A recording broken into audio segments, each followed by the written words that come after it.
Sudah kelihatan PPT-nya? Halo?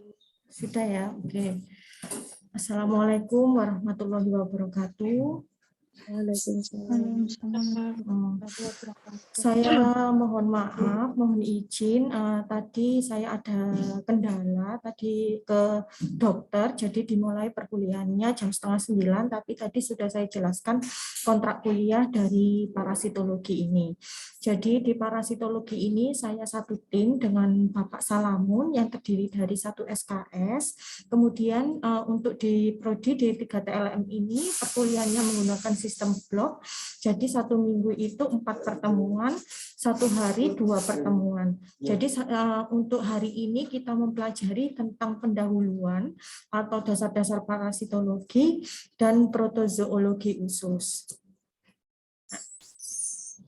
Nah, ini parasitologi itu apa ya? Parasitologi itu ilmu yang mempelajari organisme yang hidupnya tergantung pada organisme hidup yang lain. Jadi dia adalah parasit. Parasit itu bagaimana? Jadi dia sebagai benalunya. Jadi ilmu yang mempelajari organisme yang hidupnya tergantung pada organisme hidup yang lain. Kemudian yang selanjutnya, parasitologi itu berhubungan dengan parasit yang pertama, kemudian yang kedua adalah hospes. Hospes itu adalah inang. Yang ketiga adalah vektor.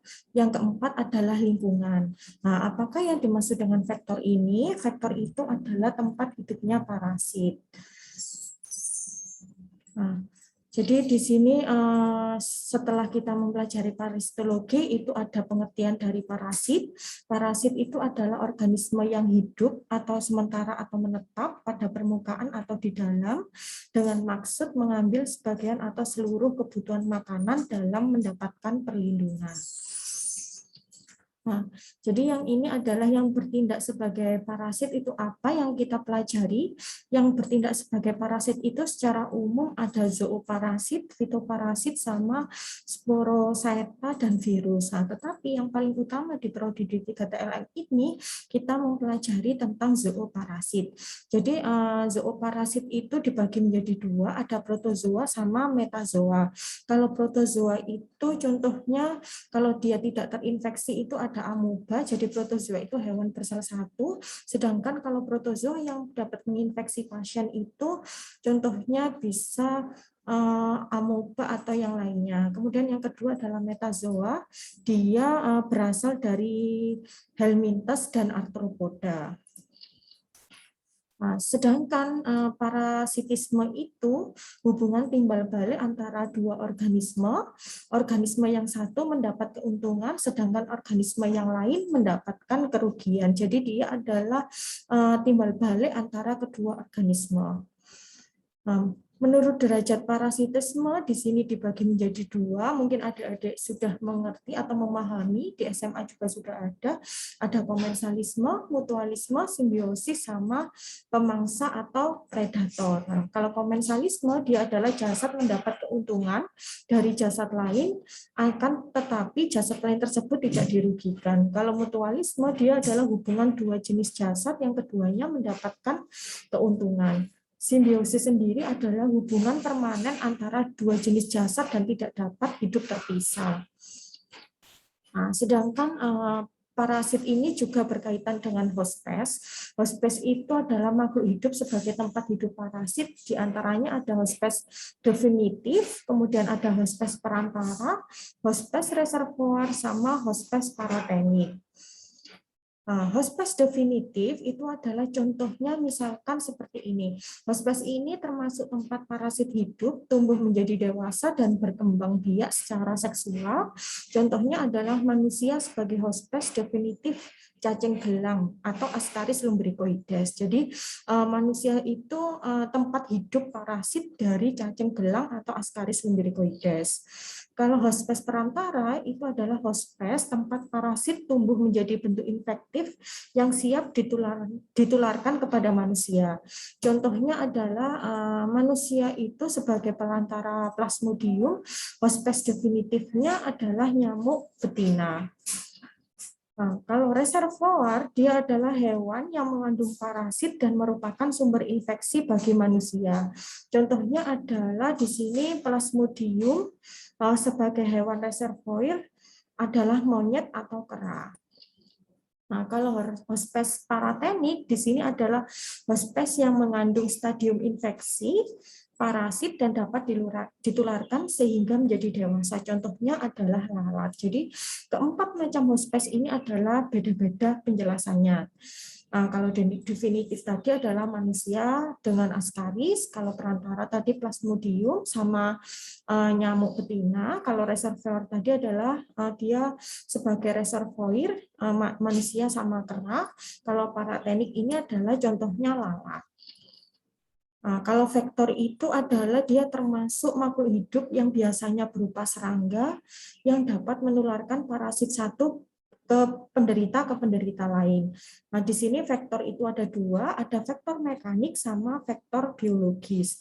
Kalau vektor mekanik itu adalah makhluk hidup itu mengeluarkan parasit melalui permukaan tubuhnya, contohnya lalat sebagai vektor mekanis dalam penularan penyakit diare.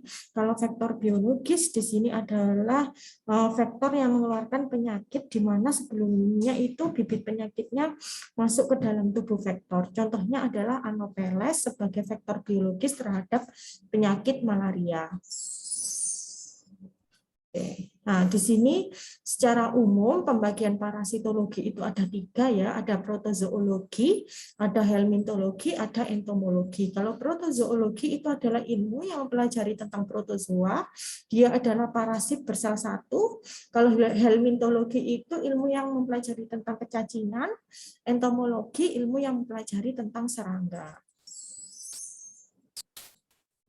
Nah, ini pengandung parasit itu contohnya ada tanah, makanan, kemudian ada arthropoda pengisap darah, binatang, tumbuhan air, dan manusia lain serta diri sendiri.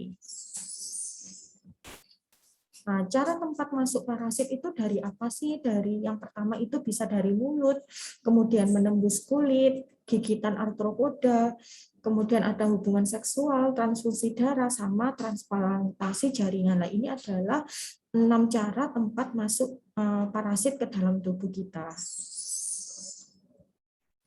Nah, ini siklus hidup parasit itu diketahui secara sumber infeksi, yaitu pengandung parasit, tempat atau cara masuknya parasit ke dalam tubuh hospes, dan perubahan parasit yang terjadi di dalam tubuh hospes.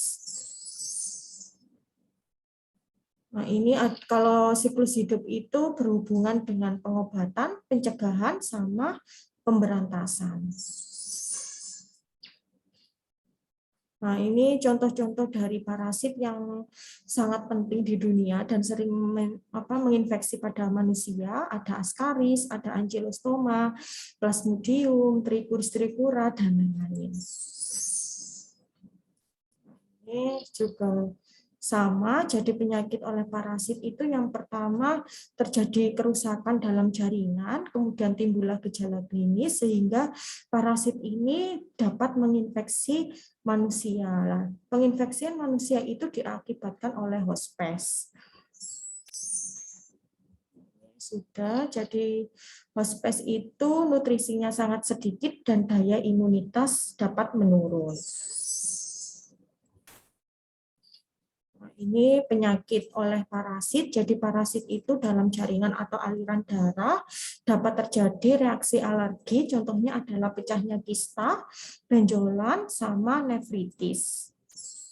Oke. Ini sama, jadi ada pengobatan, kalau pengobatan itu kalau di parasit pentingnya dalam menjaga sanitasi lingkungan dan perlu perbaikan keadaan umum dan daya tahan penderita. Ini sama pencegahannya, terima kasih. Nah, berikut untuk penjelasan dari pendahuluan parasitologi, mungkin ada yang ditanyakan dari sini. Jadi parasit itu ilmu yang mempelajari tentang parasitologi ya, contohnya ada 3 tadi secara umum, ada protozoologi, helmintologi, sama entomologi. Nah, tetapi di sini yang kita pelajari yang paling utama adalah protozoologi sebelum UTS. Ada yang ditanyakan dari sini? Sudah jelas dari pendahuluan? Mungkin kalau tidak ada yang ditanyakan, saya ingin bertanya aja, satu mahasiswa bisa menjawab nama dan NIM disebutkan ya. Di sini saya mau bertanya, apakah yang dimaksud dengan hostess? Silakan dijawab. Hostess tadi apa? Saya, Bu. Ya, monggo Mbak siapa? Yunita Nurfadilah, NIM 210.011. Hostess merupakan Hostess merupakan makhluk hidup sebagai tempat hidup parasit. Hostess itu ada berapa macam? Nih, silakan dibaca ada berapa? Ada 4, Bu. Ada 4. Jadi yang pertama ada apa Mbak Yunita? Ada definitif, ada perantara, reservoir, sama paratenik. Untuk yang lainnya silakan selain Mbak Yunita. Tadi dari 3 topik di parasitologi itu apa aja yang dipelajari ilmunya? 3 topik tadi silakan dijawab. Selain Mbak Yunita ada lagi? Satu mahasiswa?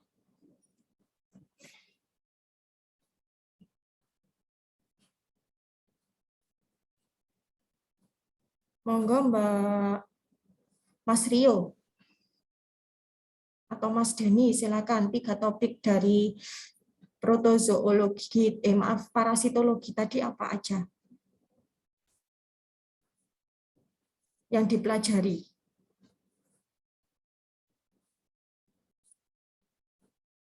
Ini Mas Rio, silakan dibaca di PPT-nya ada.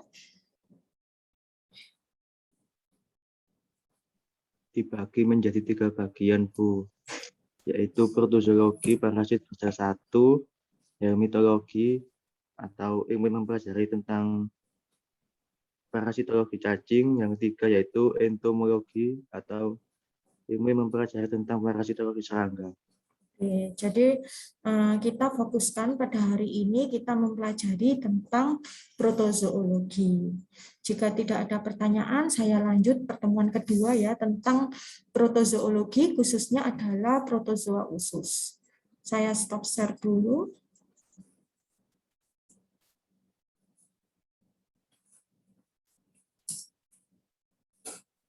Sudah kelihatan?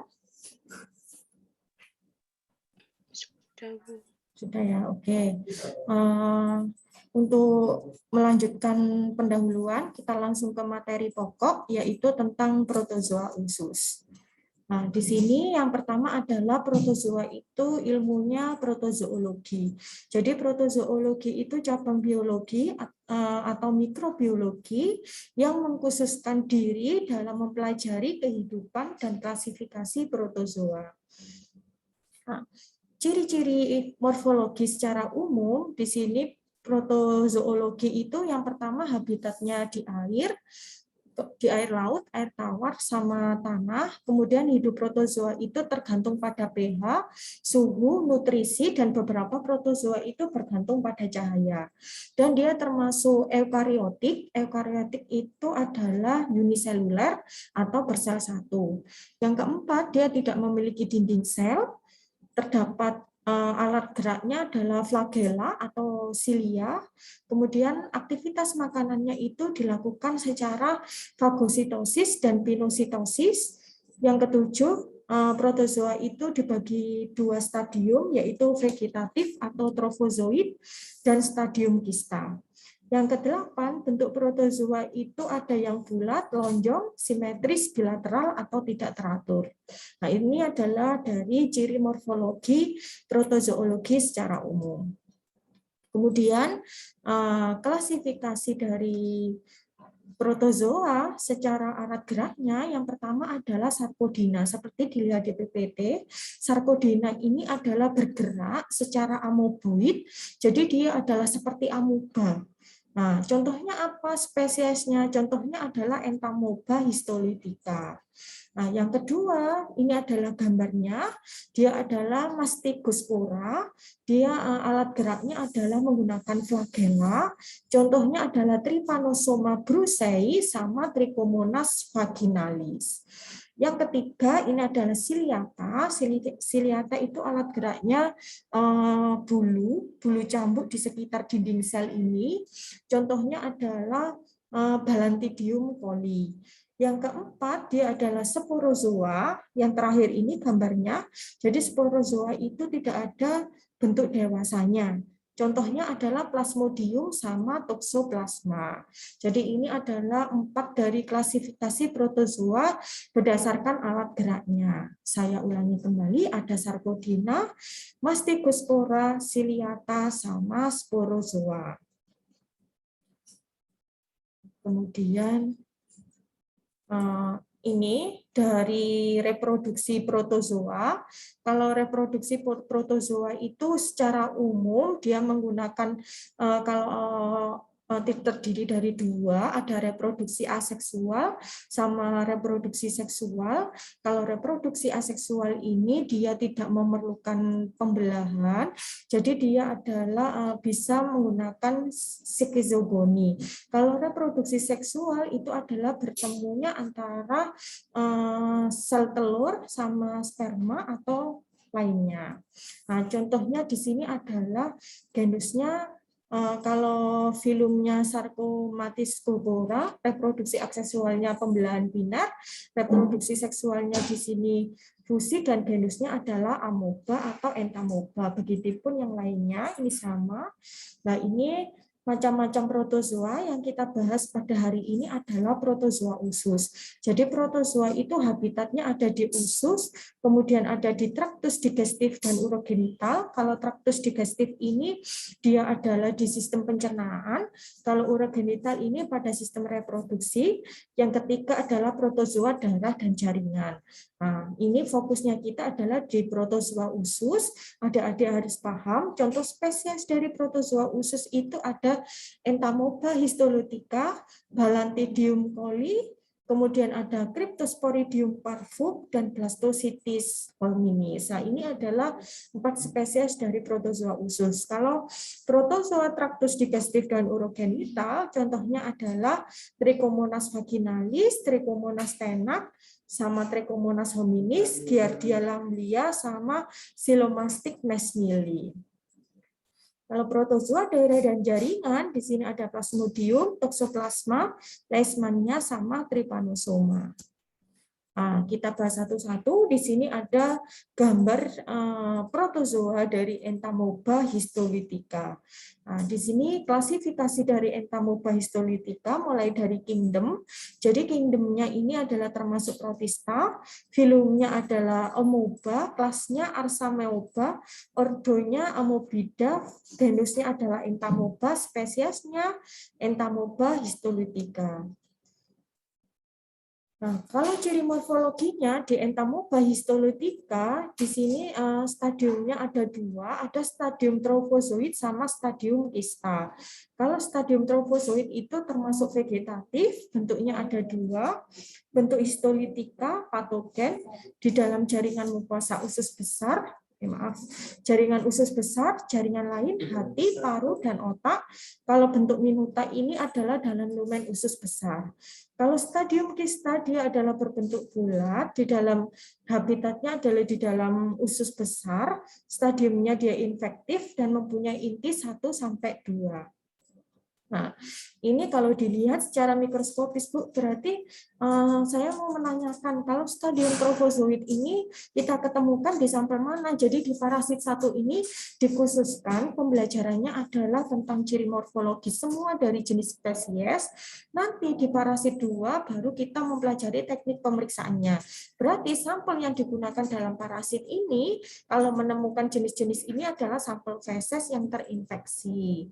Jadi bisa ditemukan stadium stadium kista atau stadium trofozoid.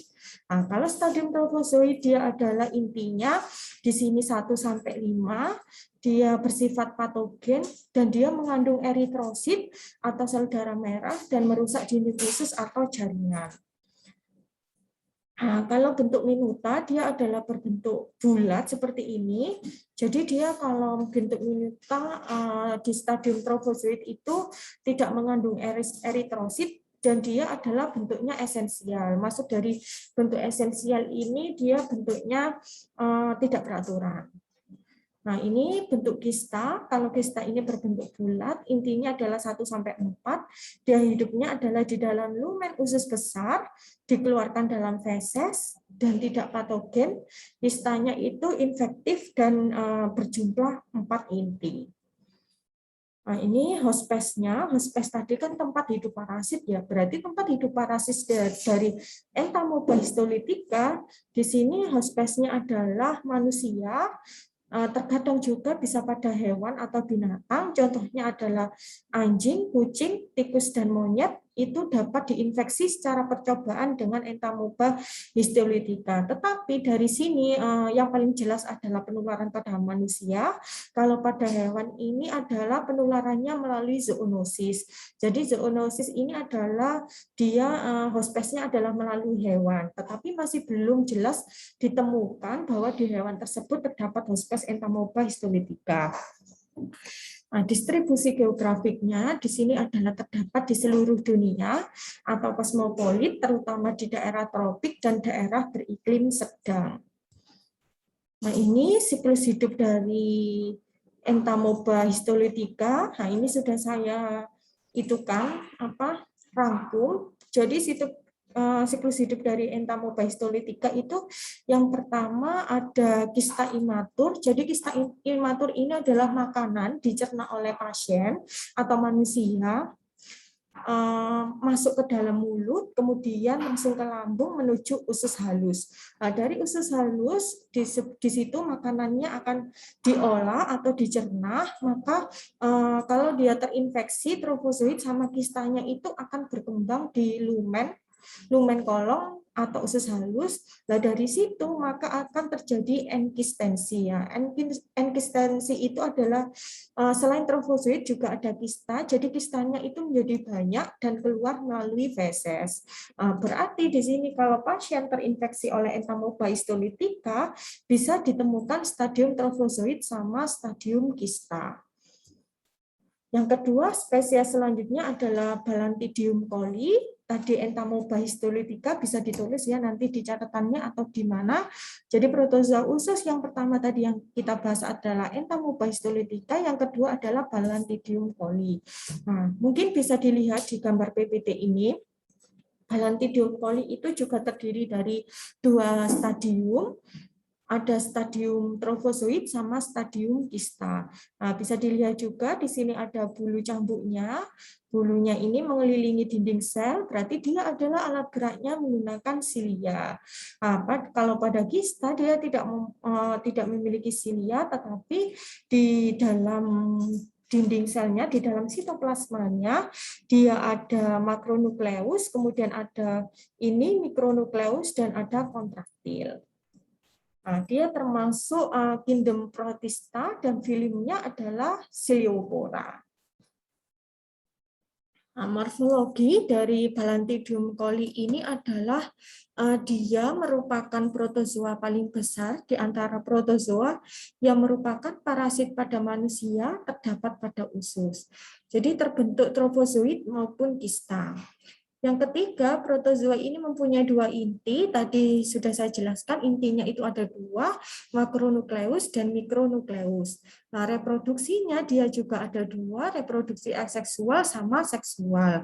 Kalau dia aseksual, dia termasuk pembelahan binar, dan seksualnya dia termasuk konjugasi. Nah, ini kalau dilihat tadi sudah jelas juga ada stadium trofozoid berbentuk lonjong, ada stadium kista berbentuk bulat. Nah, kalau stadium trofozoid ukurannya adalah 70 mikron berbentuk kantung, dan bentuk trofozoid ini adalah lonjong atau ovoidal. Alat geraknya menggunakan silia pendek di seluruh permukaan sel. Jadi dia ada silia berarti dia aktif bergerak. Kalau kista, dia ukurannya 45-75 mikron, berbentuk bulat atau lonjong. Yang kedua, dinding terdiri dari 2 lapis silia, tidak tampak karena tertutup dinding kista.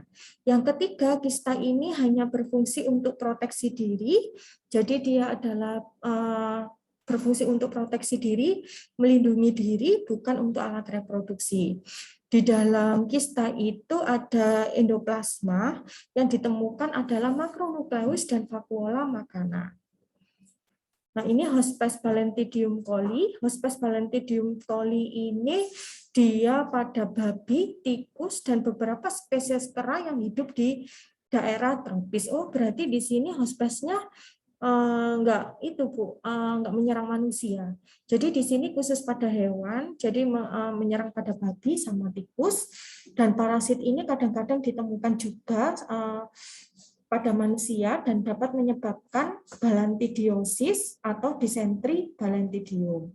Distribusi geografiknya dia adalah ditemukan di seluruh dunia yang beriklim subtropik, tetapi frekuensinya dia rendah. Parasit ini jarang ditemukan pada manusia. Nah, ini untuk siklus hidup atau daur hidup dari Balentidium coli. Yang pertama itu manusia, dia adalah mencerna makanan, kemudian dia akan masuk ke dalam lambung, sama seperti entamoeba tadi, dicerna, diekskistasi di usus halus, dari situ maka akan ke usus besar, dari usus besar ini akan diolah. Di sini banyak itu Balentidium coli yang stadium trofozoid seperti gambar di sini.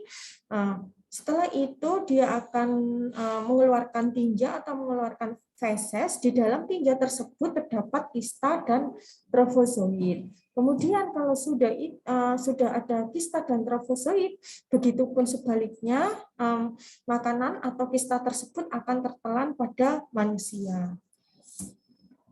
Ya, ini sama tadi yang saya jelaskan. Yang ketiga adalah klasifikasi dari Cryptosporidium parvum.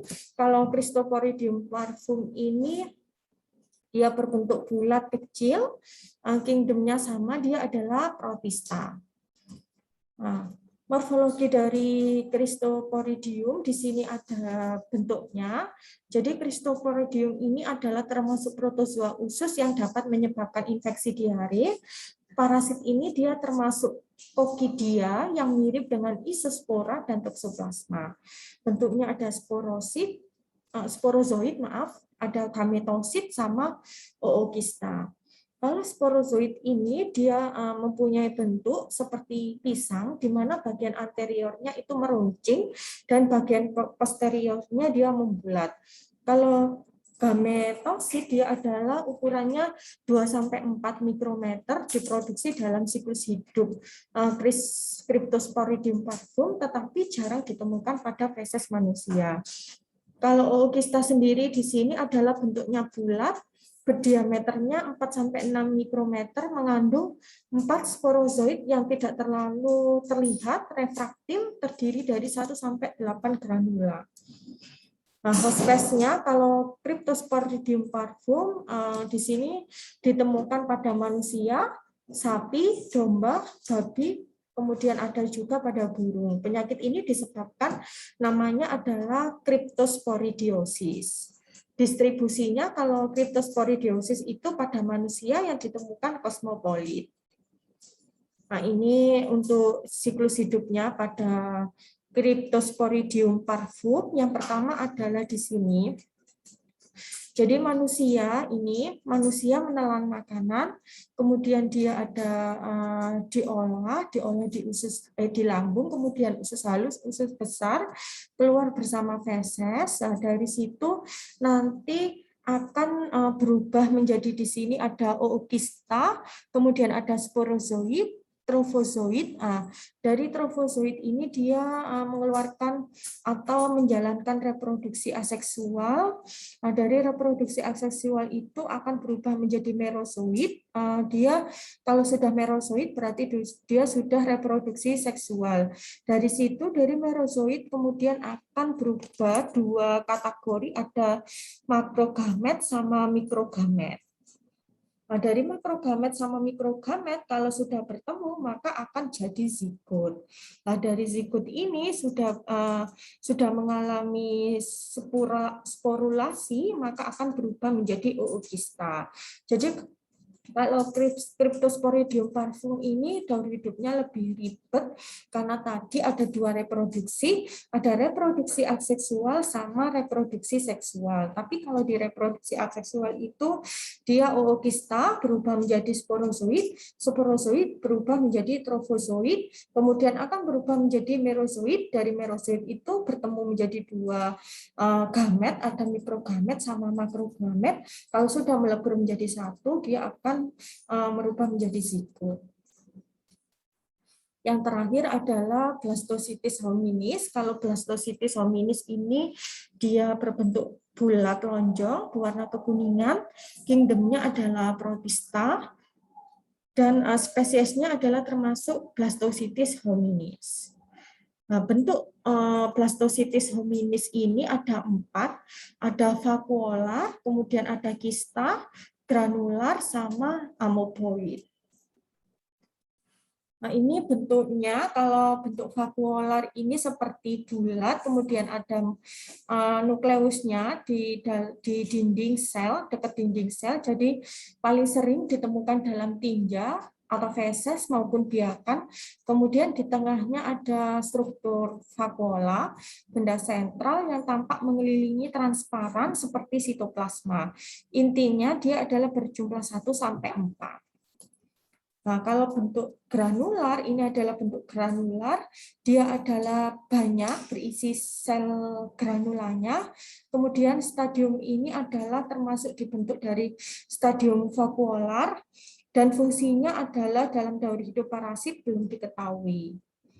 Nah, kalau bentuk amoeboid, dia amoeba seperti ini. Stadium ini itu mempunyai bentuk yang tidak teratur dan banyak yang ditemukan dalam feses maupun biakan. Jadi mirip seperti leukosit dan aktivitasnya itu sukar dilihat karena dia berbentuk amoeboid. Kalau bentuk kista seperti ini, bentuk kista itu polimorfik dan kistanya itu mengandung mitokondria dan inti. Nah, ini intinya diameter kistanya adalah 6,65 mikron, berkembang biak secara aseksual. Nah, ini morfologinya tadi sudah kami rangkum di tabel, nanti bisa dibaca ya, antara bentuk vakuolar, granular, kemudian ada kista, sama amoeboid. Nah, ini siklus hidup dari blastocitis hominis. Jadi siklus hidup dari blastocitis hominis itu yang pertama juga sama, manusia menelan makanan, kemudian dicerna di dalam usus halus, lambung, usus besar, kemudian kalau sudah mengeluarkan feses, feses tersebut ditemukan di dalam feses ditemukan kista. Dari kista tersebut akan menjadi banyak, membelah menggunakan skizogoni. Nah, membelahnya ini di dalam sitoplasma terdapat inti sel granula. Nah, dari granula tersebut akan membelah secara mitosis. Dari mitosis ini akan vakuola makanan atau vakuolarnya di dalam sitoplasma ini akan keluar dan mengalami multiplikasi. Nah, multiplikasi ini ada 2. Jadi dia multiplikasinya secara amoeboid dan multivakuolar. Ini bulat, kalau ini amoeboid. Nah, dari situ kalau amoeboid akan berkembang menjadi prekista, sama dengan multivakuolar ini juga akan berkembang menjadi prekista. Dari prekista ini akan bereproduksi menggunakan skozoni. Skozoni ini akan melebur jadi satu di dalam sitoplasma dan keluarlah di dalam hostnya atau host space-nya. Seperti itu untuk daur hidup blastocitis hominis. Kalau hospesnya di sini ditemukan pada manusia, monyet, kera, babi. Kemudian parasit ini dapat menyebabkan blastokistosis. Distribusinya adalah ditemukan di daerah subtropik. Terima kasih. Di sini selalu semangat, pantang menyerah ya. Buat hari ini semoga tetap semangat. Oke, ada yang ditanyakan adik-adik dari protozoa usus? Monggo. Tadi protozoa usus ada berapa spesies?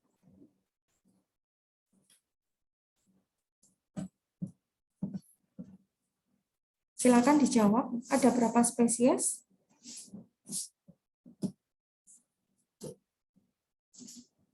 Mas Denny mungkin? Mbak Anggun? Mas Denny berapa spesies, Mas Denny? Ada 4, Bu. Ada 4. Oke, Ya. Mas Denny. 4 itu apa saja namanya? Namanya Entamoeba, Entamoeba. Balantidium, Terus? terus Cryptosporidium, Terus? Blastocystis hominis. Oke, jadi di sini yang pertama adik-adik paham itu di protozoa usus ada 4 spesies ya. Ada Entamoeba histolytica yang pertama, yang kedua itu ada Balantidium coli, yang ketiga ada Cryptosporidium parvum, yang keempat ada Blastocystis hominis. Nah, kemudian dari sini kalau Balantidium coli tadi menggunakan alat gerak apa? Adik-adik. Ada yang tahu? Silakan dijawab.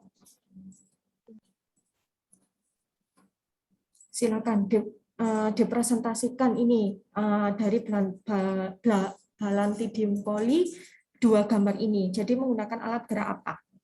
Silakan buat mahasiswa yang bisa menjawab. Silia, Bu. Silia, betul Mbak Novia. Jadi stadiumnya ada berapa Mbak Novia?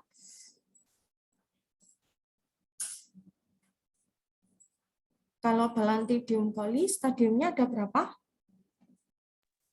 Ada 2, Bu. Ada 2. Apa saja? Tropozoid sama apa nih satunya? Sama Trofozoid. sexual. Kista. Kista, ya, kista. Kalau trofozoid dia adalah menggunakan alat gerak silia.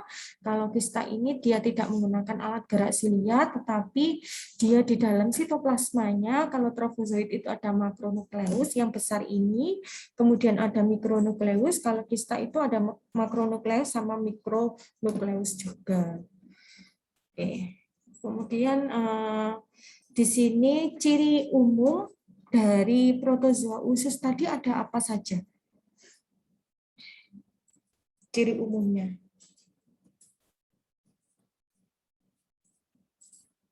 Mbak Trisilia mungkin? Atau Mbak Almaela, Mbak Siti Hanana?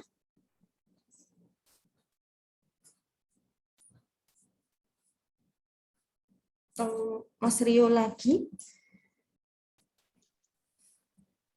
Ciri-cirinya yaitu habitatnya hidup di air laut. Terus? Yang kedua, hidup bergantung dengan pH. Selanjutnya yaitu termasuk ciri-ciri eukariotik. Selanjutnya, tidak mempunyai dinding sel dan terdapat flagela. Oke, sip. Jadi itu adalah ciri dari protozoologi secara umum ya. Oke, kalau gitu sudah insya Allah sudah paham semua, nanti bisa direkap atau dirangkum di catatannya tiap parasit protozoa usus itu ada spesies apa saja dan diharapkan nanti waktu praktikum itu enggak bingung. Ini gambar apa, ini gambar apa. Jadi harap bisa mungkin di print PPT saya ini atau pinjam atlas parasitologi di perpustakaan. Itu yang diharapkan sama saya karena nanti kalau di praktikum itu harus ada atlas parasitologi supaya kalian tidak bingung. Jadi yang ditemukan itu dicocokkan pada atlasnya. Seperti itu ya. Saya tidak mewajibkan beli tapi diharapkan membawa per kelompok 1. atau per individu 1 enggak apa-apa. Oke, untuk tugasnya pada protozoa usus ini bisa dicatat ya, ini tugas individu supaya adik-adik bisa memahami dan belajar, dikumpulkan minggu depan di PJ-nya, kemudian PJ-nya bisa mengupload di Google Drive, link Drive-nya dikasihkan ke saya. Oke, yang pertama,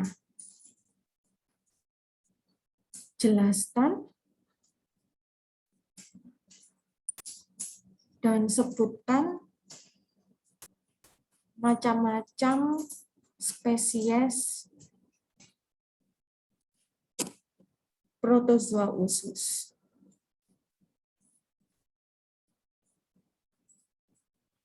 Yang kedua, jelaskan siklus hidup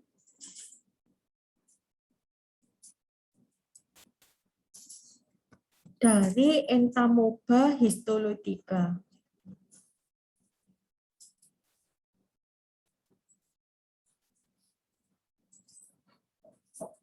Yang ketiga, jelaskan ciri morfologi dari Blastocystis hominis. Kalau ciri morfologi ini diharapkan dijelaskan macam-macam bentuknya ya. Yang keempat, jelaskan siklus hidup dari Balantidium coli.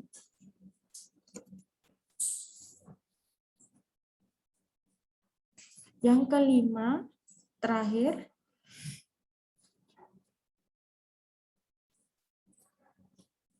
jelaskan hospes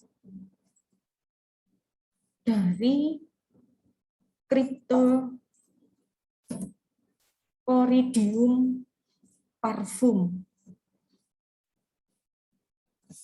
Ini. Nah, ini Cryptosporidium parvum.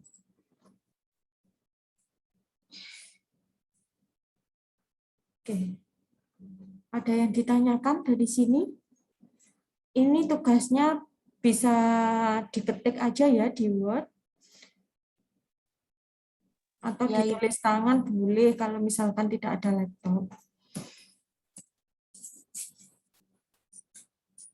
Nih, Oke. ada yang ditanyakan kembali? Ya, Ibu. Untuk pertemuan hari Kamis ya, parasit lagi ya. Hari Rabu. Itu besok berarti? Iya, Bu. Oke, tentang protozoa traktus digestif dan urogenital sama protozoa darah dan jaringan itu dibaca untuk pertemuan besok. Oke, nanti untuk kuisnya sebelum UTS saja. Untuk sekalian kita menerangkan kisi-kisinya karena ini kan sistem blok jadi cepat. Jadi harus harus belajar juga. Oke, ada yang ditanyakan dari sini sudah jelas? Izin bertanya, Ya, monggo. apa berarti itu praktikumnya setelah teorinya selesai atau bagaimana, Bu? Ya, setelah teorinya selesai. Jadi ini kan diborong ya, diborong itu sistem blok UTS-nya itu tanggal 25-an, kalau nggak salah 25 November, kemudian lanjut kuliah lagi sampai pertengahan Oktober UAS, kemudian praktikum. Jadi praktikumnya ini juga sistem blok. Mungkin satu hari itu 3 materi atau 2 materi. Gitu. Normalnya kan kita dulu itu 14 pertemuan ya. Jadi tidak digabung-gabung satu hari, satu minggu, satu hari, satu pertemuan. Tapi sekarang enggak, satu minggu 4 kali materi, 2 kali praktikum. Ya kan? Kalau dilihat di jadwal. Oke, ada yang ditanyakan? Sudah jelas? Kalau sudah jelas dari materi hari ini, saya tutup dulu. Mohon izin saya stop share. Oke. Mohon izin saya tutup dulu untuk perkuliahan hari ini. Semoga bisa bermanfaat. Besok kita lanjut lagi. Untuk tugasnya itu tidak dikumpulkan besok, tapi dikumpulkan minggu depannya lagi, hari Selasa, 1 minggu setelah perkuliahan. Oke? Oke, izin saya print screen untuk bukti perkuliahan. Monggo diaktifkan videonya semua. Ini mana? Ini beda ya nilainya antara yang diaktifkan dan tidak. Oke. Siap, 1, 2, 3.